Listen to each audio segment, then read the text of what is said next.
Evangelho de Jesus, segundo Lucas, capítulo 22, versículo 31 e 32. Assim diz: Disse também o Senhor: Simão, Simão, eis que Satanás vos pediu para vos cirandar como trigo, mas eu roguei por ti, para que a tua fé não desfaleça. E tu, quando te converteres, confirma teus irmãos. Amém. Oremos. Senhor Deus, em nome de Jesus, aqui estamos uma vez mais na tua presença santa e poderosa, para te engrandecer, te enaltecer, te glorificar e na beleza da tua santidade te adorar. Continua a falar conosco, como já tens falado, até o momento, através dos cânticos, das saudações, da tua presença que é real e poderosa no nosso meio. E que todos que aqui entraram, meu Deus, ou adentraram pelas portas desse templo, saiam restaurados e renovados e alimentados. Este é o meu pedido, essa é a minha oração, assim venha e a todos abençoe, em nome de Jesus. Amém. Pode sentar, em nome do Senhor, me dê alguns minutos da sua preciosa atenção, melhor dizendo, não dê para mim, mas dê para o Espírito Santo.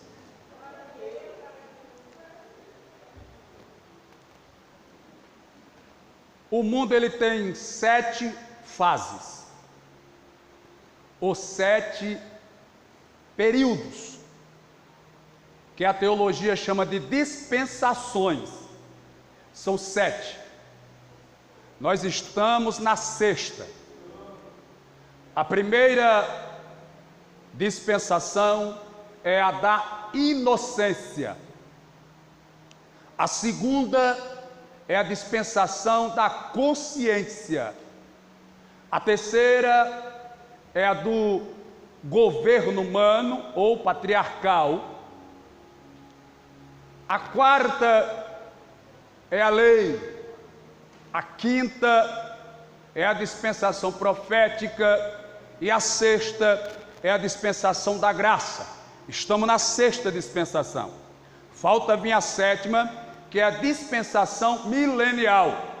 É quando, depois do arrebatamento, Jesus irá voltar com a igreja e irá governar o mundo durante 1000 anos. Então essa é a dispensação milenial, onde a igreja com Cristo vai reinar sobre a terra durante 1000 anos. Por isso, uma vez alguém fez a seguinte pergunta, e a princípio eu fiquei sem resposta, mas logo o Espírito Santo me orientou. Tem um texto em Apocalipse que diz que no meio da cidade tem uma árvore, e os frutos, ou as folhas dessa árvore, serve para dar vida às nações. Aí alguém fez a seguinte pergunta: se quem aceita Cristo já tem a vida eterna, por que a necessidade de uma árvore que vai dar vida às nações? E na hora eu fiquei pensativo, mas imediatamente o Espírito me revelou e ele me disse: não, a árvore, as folhas ou os frutos que vai dar vida é às nações, não a igreja. A igreja vai estar em um corpo transformado, glorificado, semelhante a Cristo, mas o mundo vai viver durante 1000 anos, sustentado por essa árvore, para que eles não morram. Aí depois desses 1000 anos, a Bíblia diz, Satanás será solto, será destruído, aí entraremos em um gozo pleno. Por essa razão, a Nova Jerusalém que desce do céu, veja, o texto diz que a Nova Jerusalém, ela desce do céu, ela tem ruas de ouro, ela tem muro de jaspe, com 12 portas, em cada porta uma pérola, mas ela desce do céu. E eu dizia que no céu tinha rua de ouros e tal, só que não é no céu, é na nova cidade, na Nova Jerusalém que desce de lá, que tem ruas de ouro. O céu é além disso, louvado seja Deus. E veja, ela tem um muro. Por que é que ela tem um muro? Exatamente para que a sociedade que vai que está na terra, as nações que irão ficar no tempo do milênio, não possam entrar. Não entrem. Por isso que ela tem muros. Por isso Apocalipse também diz que ficarão de fora os cães, os feiticeiros, os adúlteros, os homicidas e os idólatras e todos os que amam e praticam a mentira ficam de fora. Não entrarão na cidade pelas portas, louvado seja Deus. Vão ficar de fora. Esses são aqueles que vão ser sustentados pela árvore para poder viver 1000 anos. Mas a igreja não há necessidade. Esta é a última dispensação, mas a primeira é a da inocência. Foi quando Deus criou Adão e Eva e os pôs no jardim, e eles estavam em um estágio de inocência. Eles não sabiam o que era pecado, eles nunca tinham pecado, eles não tinham maldade, eles não tinham ira, eles não tinham inveja, eles não tinham raiva, eles não tinham nenhum sentimento malicioso ou maldoso, porque eles estavam na dispensação da inocência. Passando essa dispensação, devido ao pecado, eles agora vão entrar na segunda dispensação, que é a da consciência. Alguém disse que o ser humano tem 4 faculdades, 2 da terra e 2 do céu.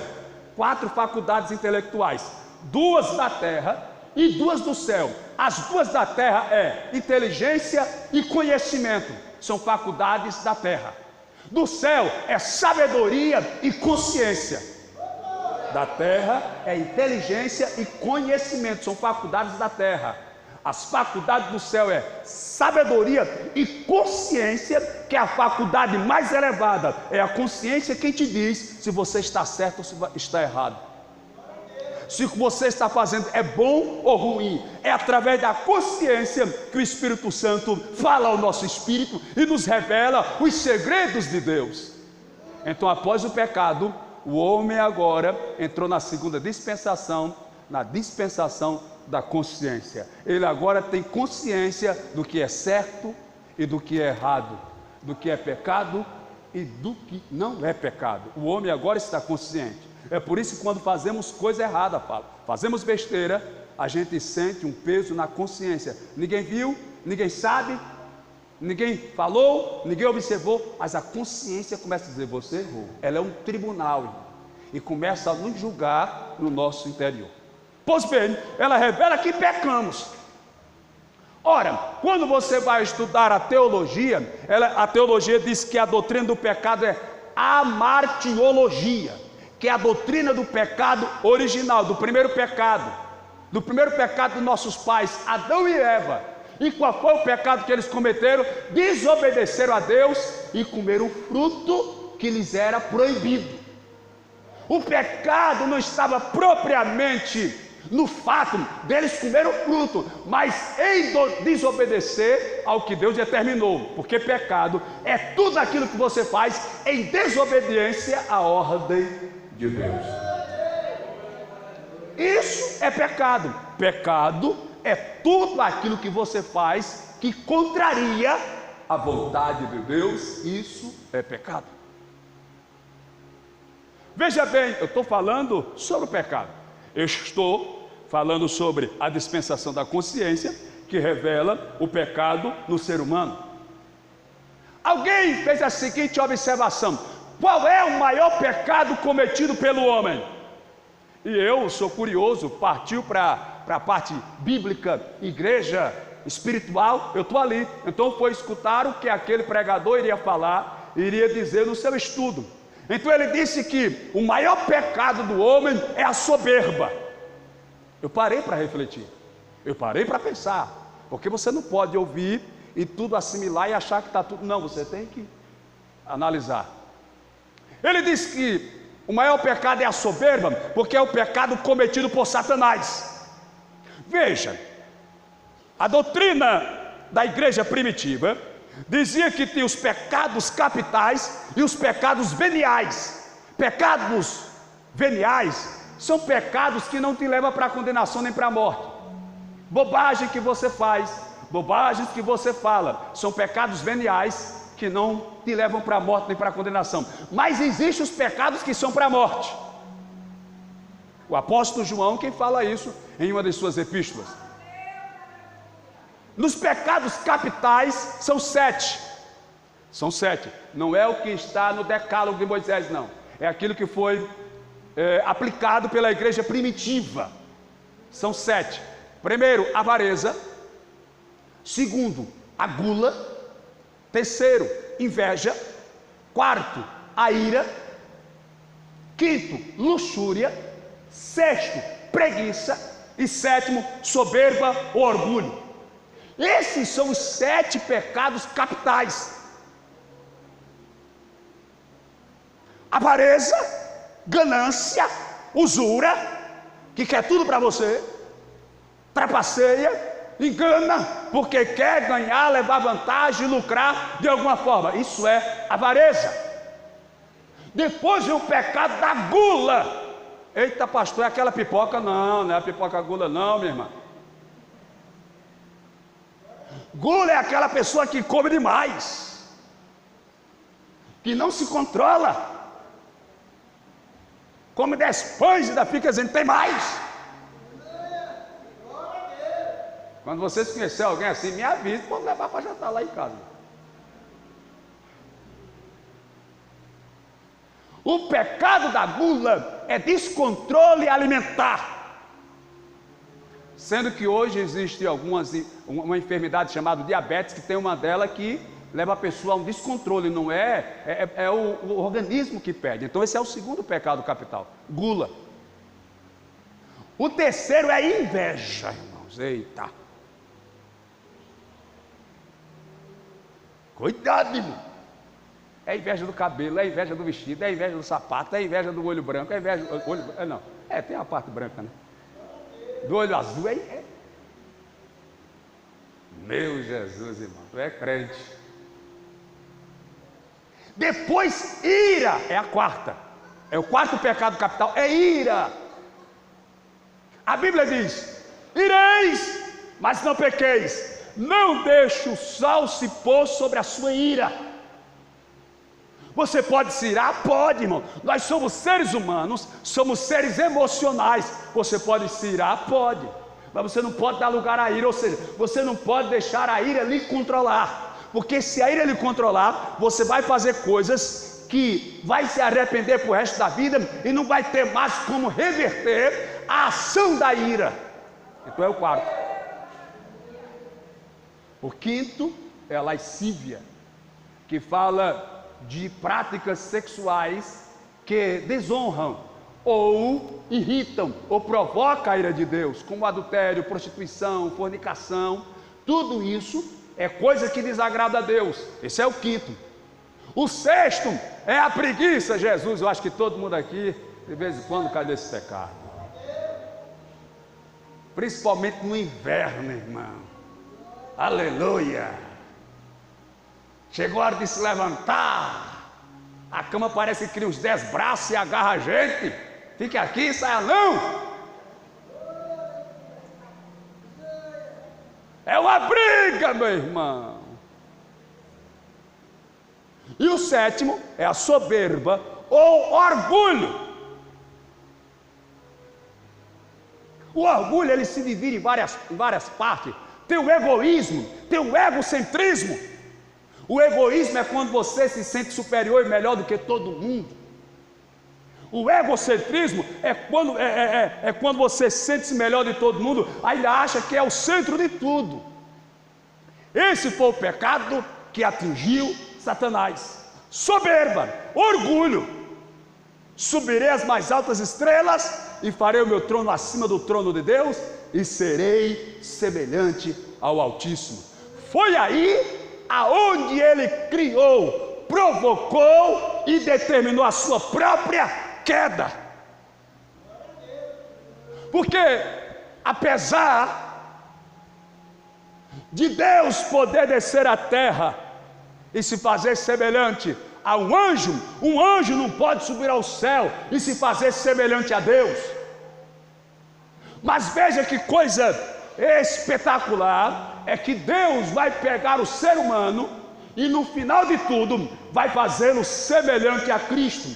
Isso vai deixar Satanás explodindo de raiva, porque sempre foi o sonho dele ser semelhante a Deus, nunca conseguiu, nunca conseguirá. Mas vem você, comedor de carne, farinha e feijão, que peca e falha, vai ter um dia que Jesus vai nos arrebatar, e ele diz que naquele dia nós seremos semelhantes a ele. Na verdade, nós vamos estar voltando à origem, ou às origens, ao princípio, porque quando Deus nos criou no princípio, Ele diz: façamos o homem a nossa imagem, conforme a nossa semelhança. Aí Satanás ficou com raiva, porque ele queria ser semelhança de Deus, não pôde. Aí Deus vai fazer um ser que é a imagem e semelhança de Deus. Aí Satanás diz assim: eu vou mudar esse negócio, eu vou destruir essa imagem e semelhança de Deus. É por isso que hoje ninguém sabe o que é, meu irmão. Tem um transgênero, tem um bigênero, tem um... é tanta coisa que eu nem sei, meu irmão.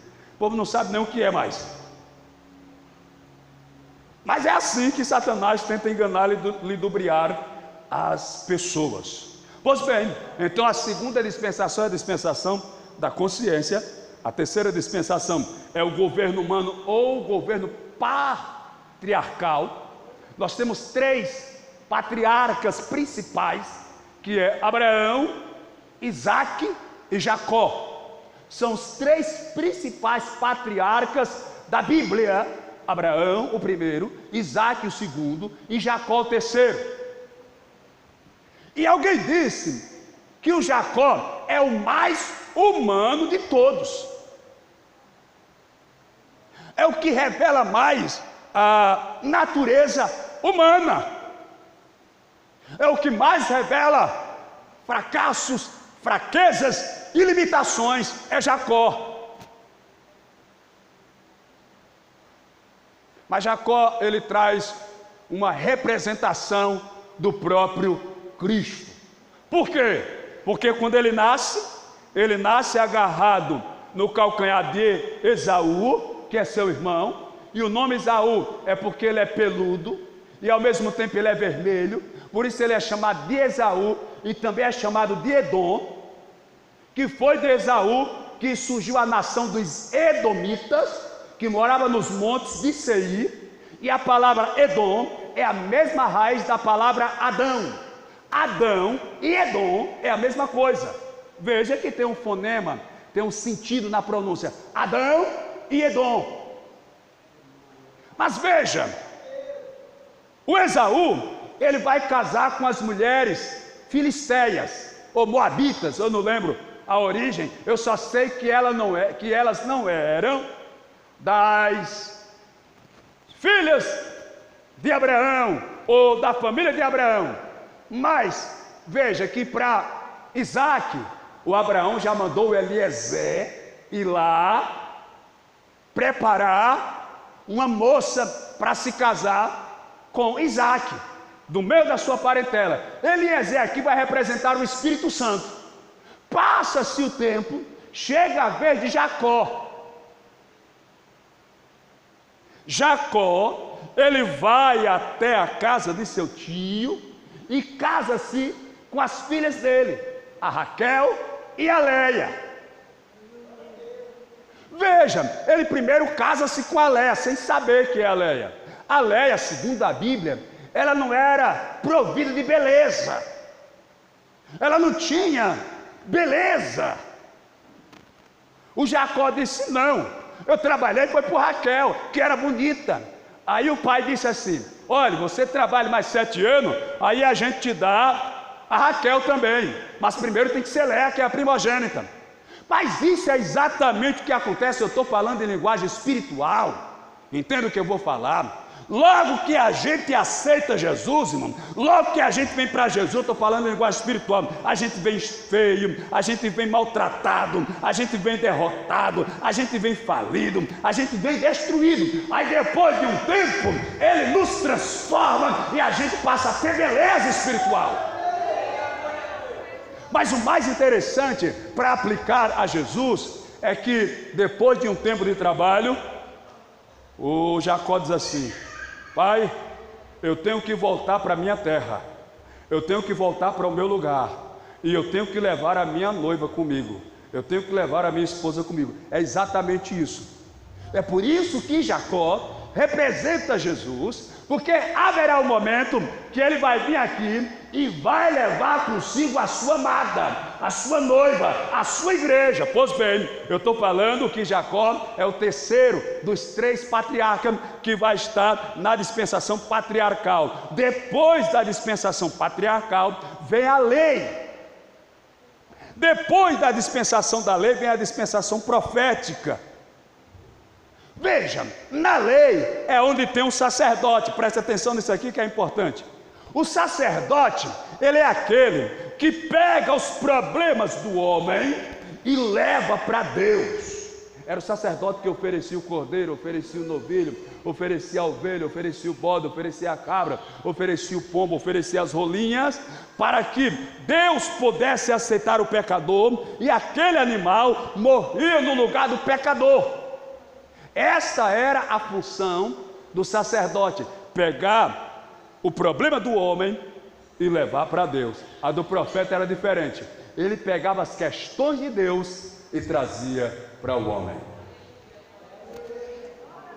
Na dispensação da lei, tudo de ruim era levado para Deus. Os problemas, os pecados, as brigas, as mortes, as discussões, as separações, os homicídios, os parricidas, os matricidas, todos eram levados para Deus, todos os problemas. Aí passou a dispensação da lei, aleluia, e vamos dizer que veio a dispensação profética. Aí Deus, pronto, vocês trouxeram muitos problemas para mim, muitas dificuldades para mim, muitas questões para mim, e eu todas resolvi. Agora chegou a vez de eu mandar sobre vocês aquilo que eu decidi revelar. Louvado seja Deus. Só que a revelação de Deus na dispensação profética era limitada. Por quê? Porque Deus só derramava do seu espírito, primeiro, sobre o juiz, segundo, sobre o rei, terceiro, sobre o sacerdote, e quarto, sobre o profeta. E não eram todos que recebiam,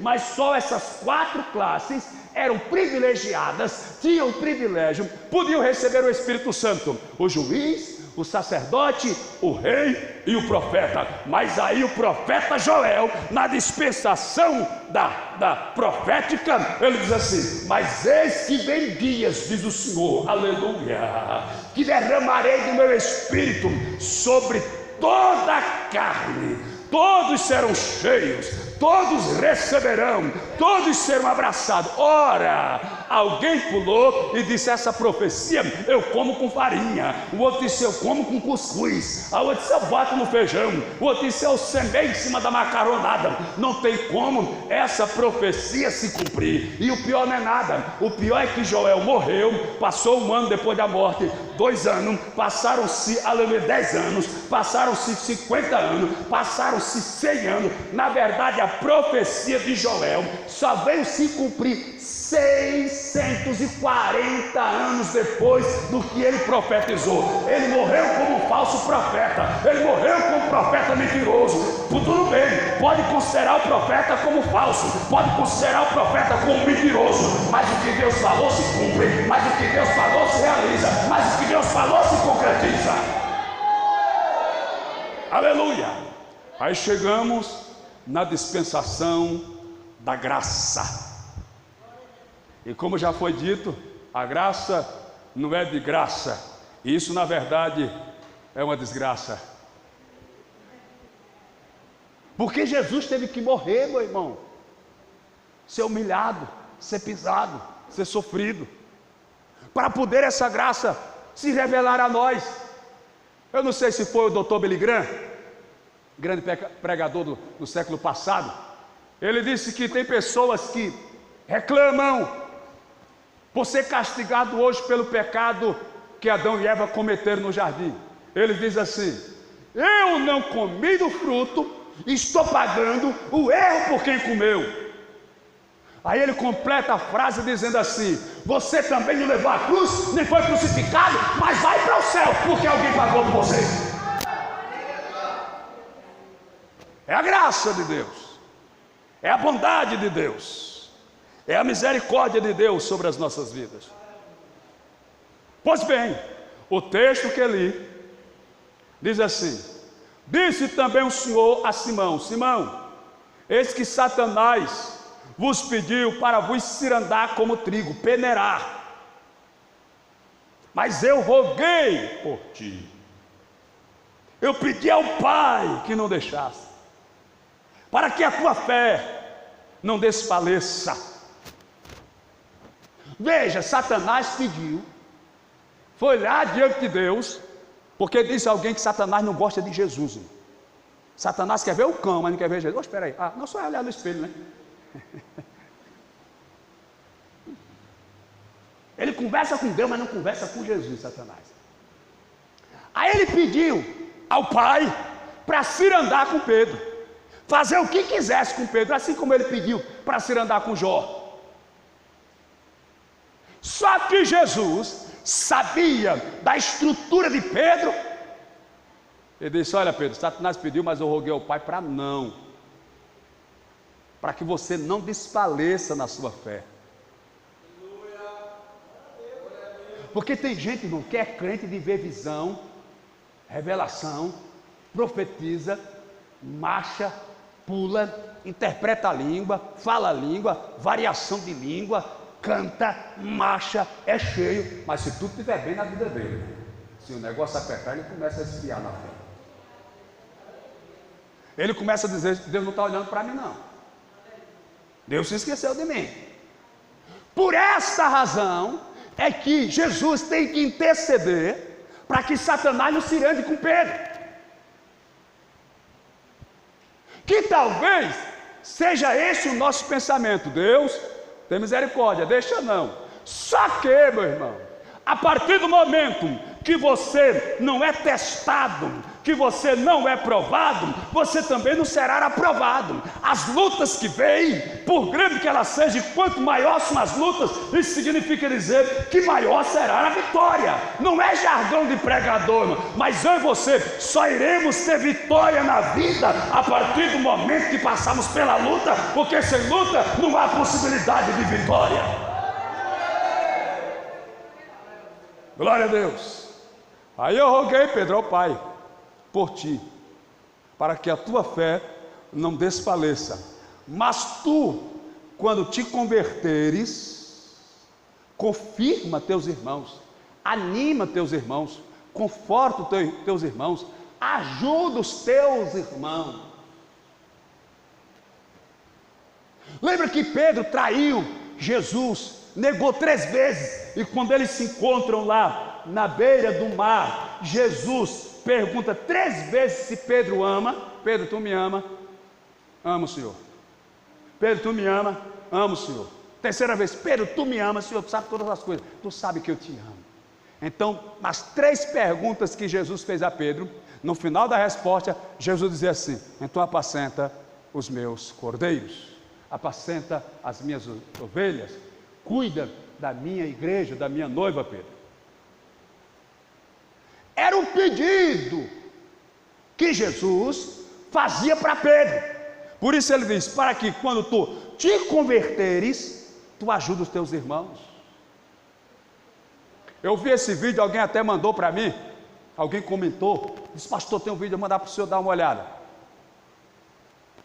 de um pastor dando uma explicação sobre o primeiro homicídio que houve no mundo: Caim matando Abel. E a gente diz, eu já preguei, e você pode pregar, não há erro em dizer isso, que ele matou o seu irmão por inveja. Não é assim que a gente prega? A gente diz que Caim matou Abel por inveja. Mas qual foi a origem da desavença, da inveja, do problema? Sabe qual foi? Por causa de um culto. Por causa de um culto, o Caim matou Abel. Os dois foram cultuar, oferecer sacrifício. Oferecer sacrifício a Deus é cultuar a Deus. A Bíblia diz que Deus aceitou o culto de Abel e rejeitou o culto de Caim. Por essa razão, por causa de um culto, o Caim matou Abel. Porque o culto de Abel era melhor do que o de Caim. A adoração de Abel era melhor do que a de Caim. A igreja de Abel era melhor do que a de Caim. O Caim ficou com raiva e disse: eu vou acabar com Abel. Eu estou dizendo para os amados irmãos que a origem do primeiro assassinato foi uma desavença religiosa. Foi por causa de religião, de culto, de adoração. E nós, irmãos, não podemos entrar por esse caminho.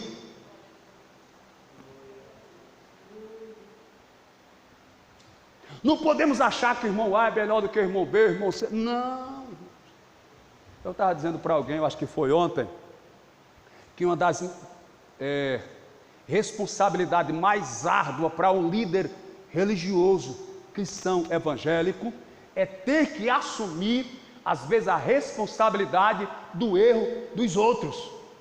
Esta é a tarefa mais difícil. Se você um dia tiver numa posição de liderar grupos, departamentos, congregações, ministério, igreja, você tem que estar consciente disso, que a tarefa mais difícil é você ter que suportar vamos dizer assim, afrontas por causa do erro dos outros.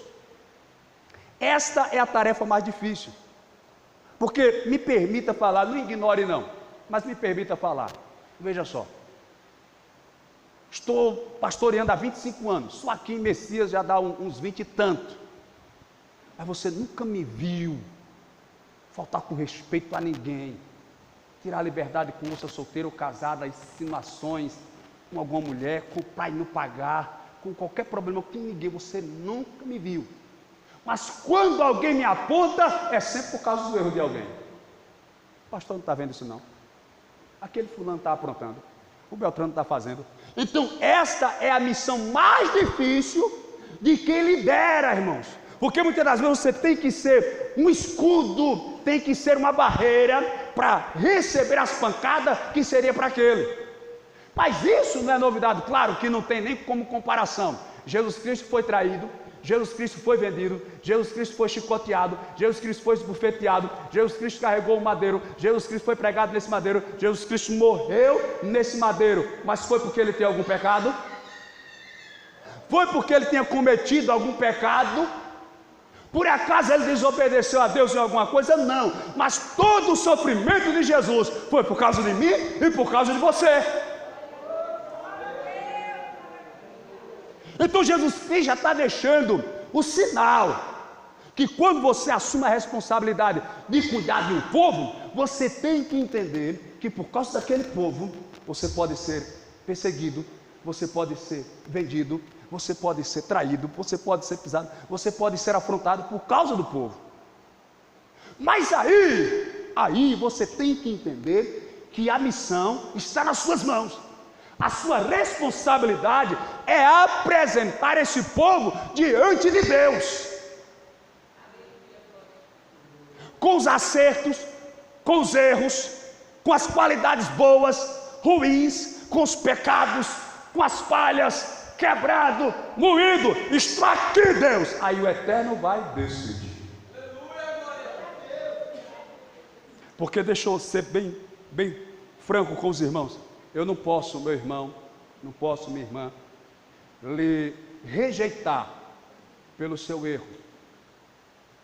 Eu não posso lhe desmerecer ou fazer acepção, lhe tratar com desdém, com desprezo, com rejeição, porque você falhou. Eu não posso fazer isso. Eu não posso desprezar alguém. Você entra no processo disciplinar, se desobedeceu, se pecou, mas eu tenho que lhe tratar com o mesmo amor que eu trato aquele que não cometeu nenhum pecado. Vocês entendem isso dentro do Evangelho, da responsabilidade? Esta é a tarefa e a missão.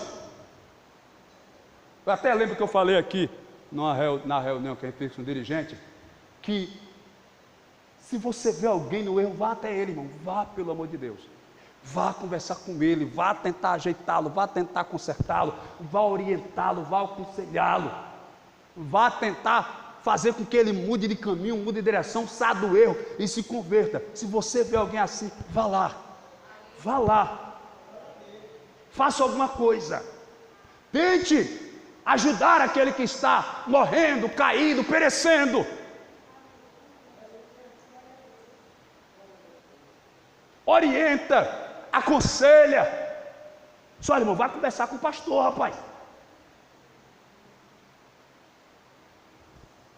Veja só, eu falei sobre o pecado, o maior dos pecados. Alguém disse que seria a soberba.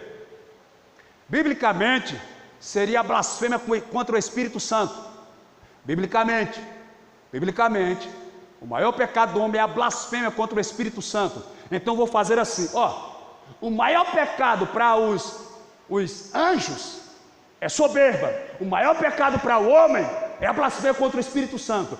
Porém, preste atenção no que eu vou falar agora. Não é nem soberba e nem blasfêmia contra o Espírito Santo.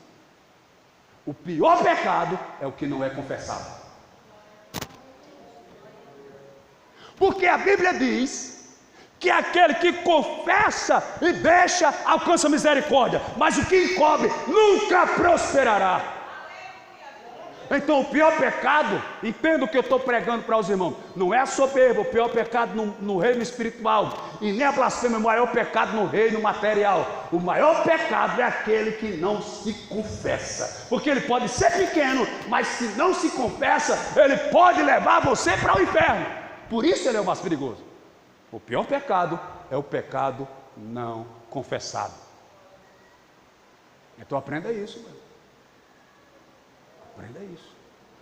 Cuidado, às vezes você fica com medo, com receio, escondendo. Quando eu faço besteira, minha esposa sabe, mano. Fico com vergonha dela, fico meio triste. Ela não fala nada não, mas aquela que se ajeita, seu cabo. Glória a Deus.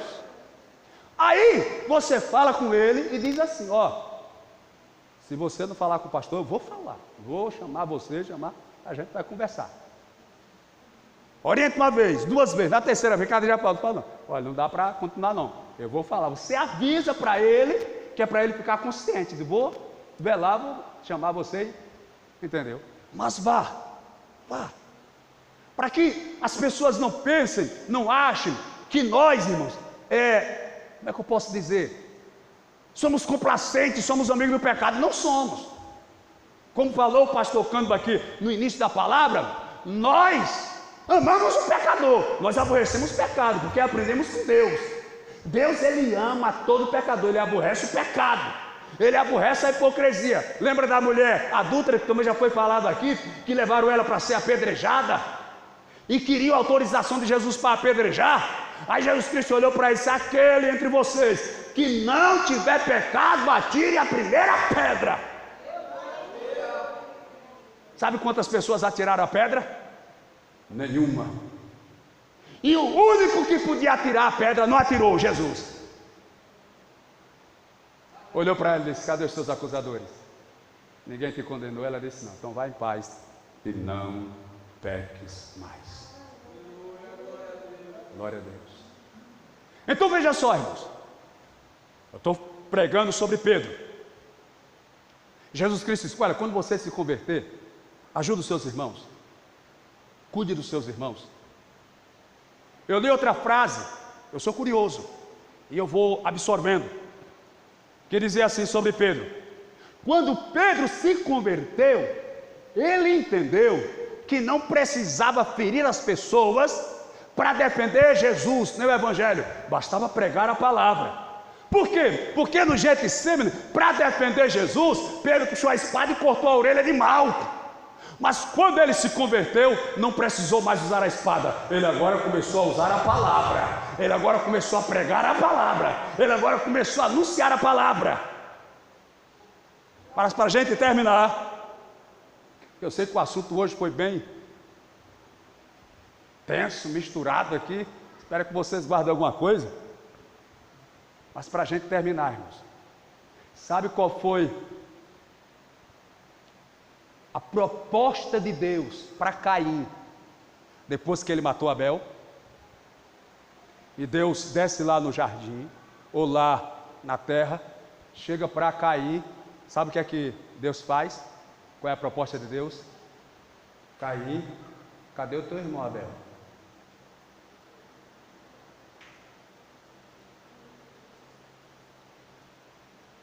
E se Deus chegar para você hoje,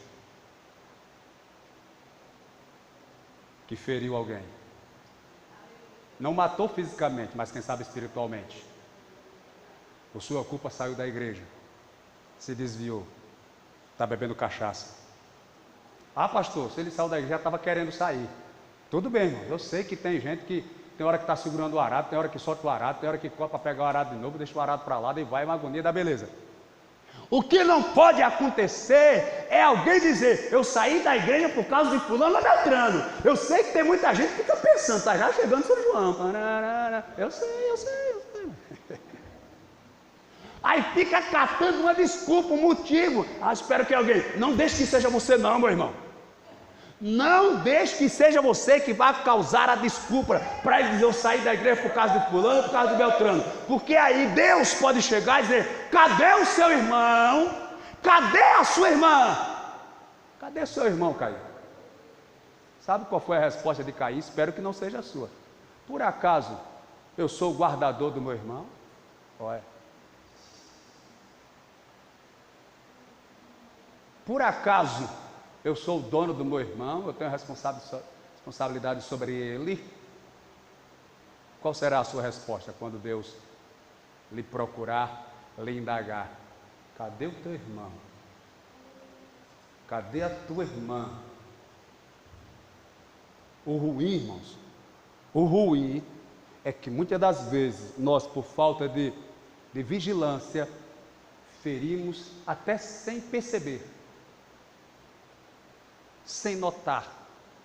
Eu digo isso por experiência própria, eu já feri muita gente, irmãos, sem querer, sem perceber. Eu vou contar só 2 exemplos para você. Ainda tem 8 minutos ali. O pastor Celestino botou o relógio ali na frente, ficou na medida, gente. Mas tinha gente que não vê não o relógio ali mesmo. Relógio daquele, maior do que o ventilador. Eita. Vou só lhe contar 2 exemplos. O primeiro, era uma irmãzinha aqui, ou ainda, experiência do outro ministério. Ela tinha um problemazinho, não sei se era renite, alguma coisa de... E quando ela sentava no departamento, o ventilador ficava soprando bem no rosto dela. Aí um dia eu cheguei na igreja, de repente ela chegou. Seu irmão, pois não, minha irmã. Olha, porque eu me sento ali nas senhoras e aquele ventilador fica soprando no meu rosto, eu tenho um problema de renite e eu não sei, eu estou com vontade de sair do departamento, porque não vai desligar o ventilador só por minha causa e todo mundo vai ficar no calor. Eu disse, não, minha irmã, não saia não do departamento. A senhora vai para o departamento na hora que for cantar. E depois a senhora senta onde a senhora quiser. Aí, irmão, fechou a cara e foi-se embora. Aí ficou um culto sem ir, e eu fui lá. Outro culto, eu fui lá. 3 cultos, eu fui lá. Disse, meu irmão, estou sentindo a sua foto, o que aconteceu? Fizeram alguma coisa com a senhora? Quem foi? Me diga que foi lá. Eu até falei brincando. Me diga quem foi lá. Quem foi que fez com a senhora? Disse, foi o senhor. Disse, eu? Sério, pô, chega a tomar um choque assim. Foi, eu cheguei, deu um... Disse, eu? Você foi. Foi, confirme, irmão. Naquele dia que eu fui falar com o senhor do departamento, lá por causa do ventilador, o senhor olhou para mim, sinta onde a senhora quiser.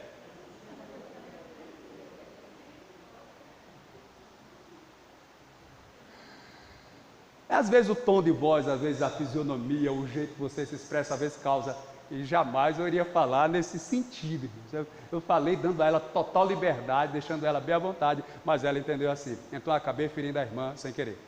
Outra vez foi que eu, às vezes, viajava e deixava sempre um obreiro para dirigir o culto.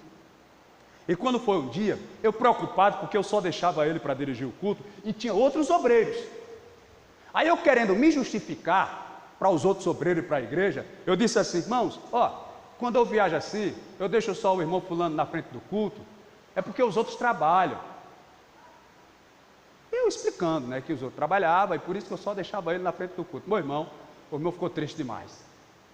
Ficou triste, ficou amuado, ficou por ali, eu sem saber. Eu só fiquei sabendo meses depois, eu não sei nem se foi ele ou foi outra pessoa que disse, que ele disse assim, que eu cheguei no culto e disse que eu só deixava ele dirigindo o culto porque os outros trabalhavam, ou seja, ele não tinha preparo, nem competência, nem capacidade, era porque era o jeito.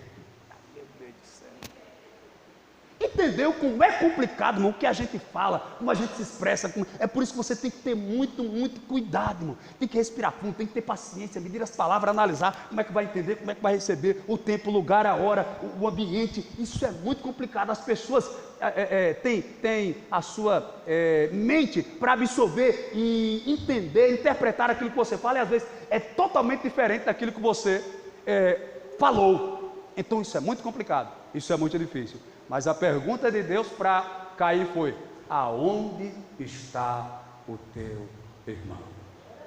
Glória a Deus. Que Deus abençoe. Fiquemos todos de pé, em nome do Senhor.